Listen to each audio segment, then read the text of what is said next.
Deputy CM Pawan Kalyan నటించిన Harihara Veeramallu cinema July 24న ప్రపంచవ్యాప్తంగా థియేటర్లలో విడుదల కాబోతుంది.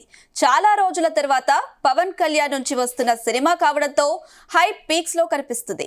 కానీ మరోవైపు ఈ సినిమాకి ఓ ప్రమాదం పొంచి ఉంది. ఒకవేళ ఏ మాత్రం నెగిటివ్ టాక్ వచ్చినా ఈ భారీ బడ్జెట్ సినిమా కథ అంతే సంగతులు. హరిహర వీరమల్లు సినిమా ప్రమోషన్స్ ను గత 2 రోజులుగా భుజాలపై వేసుకున్నారు పవన్ కళ్యాణ్. వరుసగా ఇంటర్వ్యూలు ఇస్తూ హైప్ పెంచుతున్నారు. మరోవైపు ఈ సినిమాపై అప్పుడే ట్రోల్స్ మొదలైపోయాయి.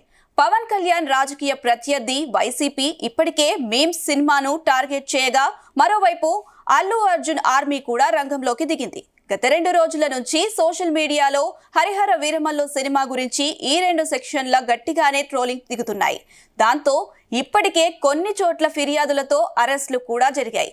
సినిమాకి ఫస్ట్ షో తర్వాత వచ్చే టాక్ చాలా కీలకం. ఒకవేళ ఏ మాత్రం నెగిటివ్ టాక్ వచ్చినా సామాన్య ప్రజలు థియేటర్కు వెళ్లే సాహసం చేయరు. ఓటీటీలో చూద్దాంలే అని లైట్ తీసుకుంటారు. కాబట్టి ట్రోలర్స్ కి ఛాన్స్ ఇవ్వని రేంజ్ లో ఈ మూవీ ఉంటే సేఫ్.